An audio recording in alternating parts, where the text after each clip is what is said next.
All right, everyone, we start off today with a very funny story about a standing U.S. representative. I wonder what party he's from. Could it be he has a D after his name? I wonder. The D apparently in his case stands for fucking dumbass. Who has suggested, if jokingly, admittedly with his initial tweet, but the follow-up wasn't very good, and that's the real problem. He tweeted out essentially in response to people who are saying, well, gun control is dumb, we will not obey, come and take it, sort of. He's like, oh yeah, it'd be a short war, we'll just use, we've got lots of nuclear weapons and stuff, the government does. So, essentially joking, this is Representative Swalwell of California. He should definitely resign because, number one, he's ignorant of nuclear weapons blast radius.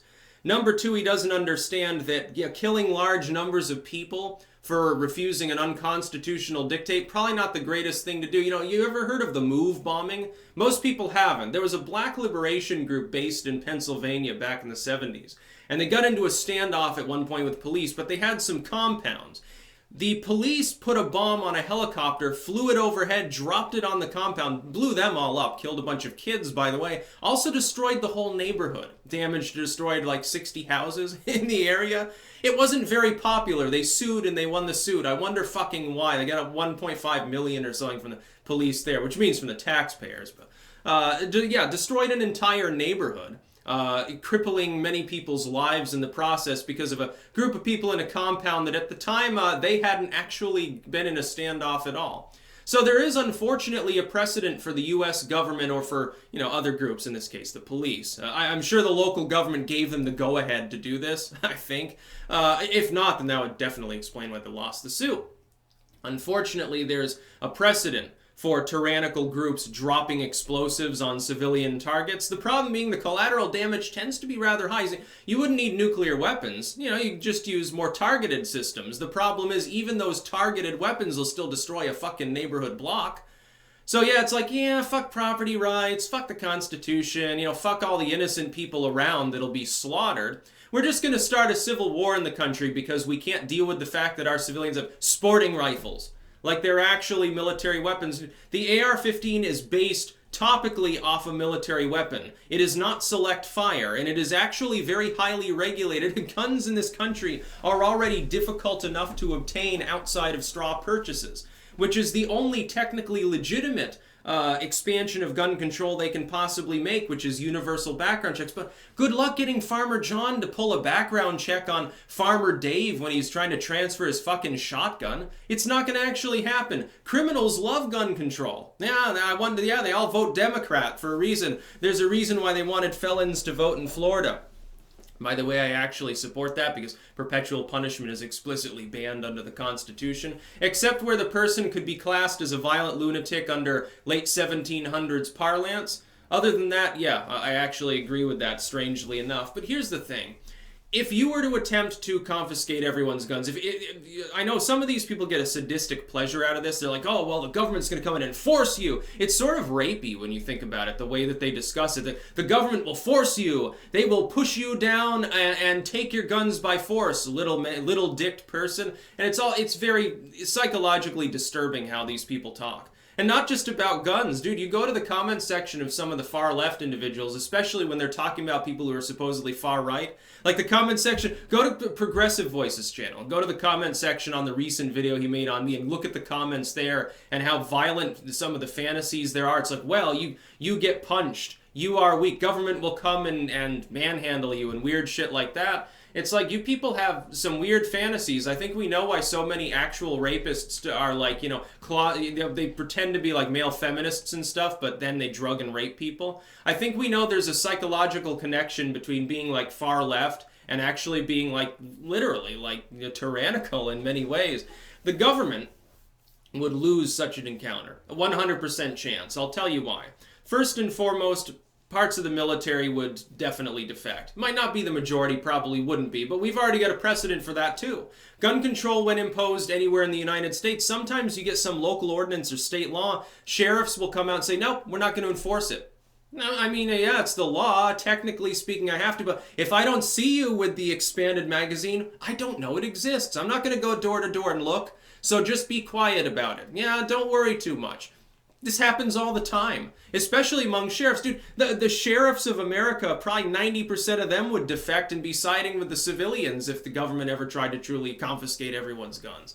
By the way, there are so many of them. How the fuck are you going to find them all? There's the second problem is, let's say you go door to door. You actually manage to get enough manpower to do this. You go door to door in sweeps to get all of the evil, scary assault rifles, so-called, or whatever.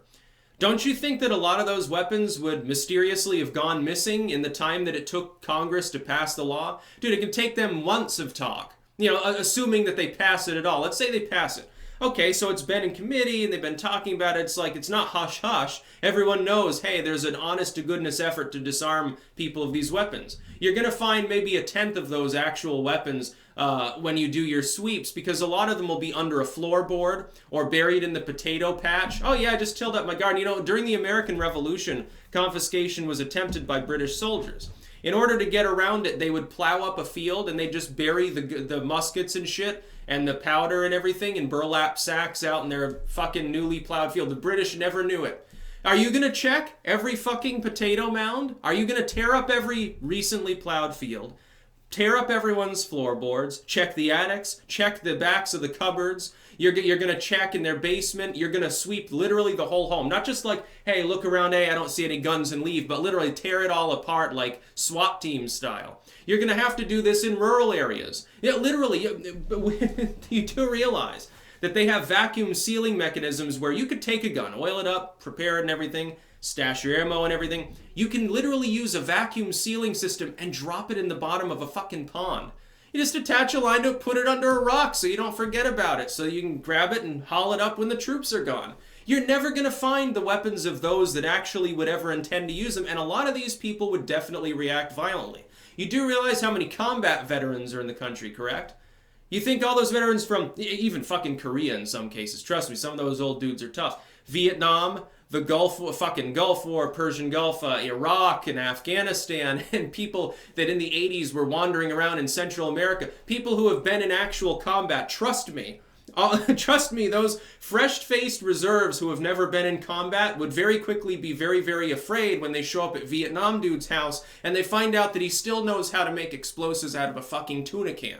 So it's going to be a bloodbath. The troops would lose. Very quickly, more of them would defect, it would fall apart, and the government would probably end up being unseated. Mass resignation style. Look, the first thing that would happen, though, literally would be parts of the government resigning. In frustration, if that were to pass, most of the opposition would say the government is no longer legitimate. We are resigning effectively now. Good luck governing. We don't want anything to do with it. We are officially throwing our hats in the ring to form a new government and hold a snap election. That's what would end up happening first, and the Supreme Court might block it anyway. They'd probably issue an immediate injunction regardless while they're talking about it. Because they're like, hey, you know, the one thing the Supreme Court is good at is taking a pulse of the public's relative social alienation. That is, if they think that there's going to be large-scale fighting and millions of people could die, yeah, they're probably going to issue an injunction, Mr. Swalwell. But for him to make a joke, first, it shows he's ignorant about nuclear weapons, he's ignorant about pragmatism, doesn't understand the Constitution, and he's making light of the idea. He's talking, even after the nuke thing, he's like, well, that's tongue-in-cheek, I don't actually mean that, but, you know, the U.S. military definitely take you out. So you are literally talking, and in fairly, like, relaxed terms, you don't seem disturbed about what you're saying, about the government probably killing hundreds of thousands of people, because that's probably the threshold of the number of people that would resist. And again, at the very least, you'd have a lot of nonviolent resistance in the form of, hey, my gun was stolen. My gun, I was, on my yacht, and it fell overboard. It's like at the bottom of Lake Champlain or something. I don't know where it is. I can't give it to you because I don't have it. Meanwhile, again, it's under the floorboards or something. Good luck finding them all. And then you create a black market so that cartels can ship those guns into anyone that wants them anyway. It'll be just like the drug war. Having a gun war would be just about as successful as a drug war, Mr. Swalwell. But you wouldn't understand that. You see, also, you don't understand that the root of gun control in the United States, the Cruikshank decision, your argument that the Second Amendment doesn't protect an individual right to bear arms, the first time that argument was ever seriously made, and it was accepted at the time, was in the 1870s in the early Jim Crow era, and it was being made by a bunch of Klan members in order to try to disarm recently freed black slaves because they were afraid that they would get arms and that then the Klan wouldn't be able to tell them what to do. These black people might take up arms in retribution against us white folk for having, enslaved them for the last 100 years. Might be a bad time to have an individual right to bear arms. Oh, no, it only protects a militia. It's at will. It's a privilege, essentially, is what they argue. That's what you're arguing. You're making the same arguments as a bunch of 1870s-era Southern Democrat Klan sympathizers, in the most literal sense. Meanwhile, of course, the Supreme Court has ripped that decision apart with McDonald versus Chicago and Heller versus D.C. Thank goodness. Thank goodness the modern Supreme Court is recognizing that the Second Amendment all along was about individuals. It's not about some imaginary militia. The militia as a body is the whole population able to muster.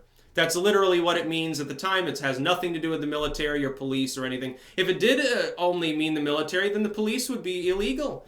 You wouldn't be able to have arms. You'd have to give them billy clubs or something, like they have over in Britain. That's about all. Peace out.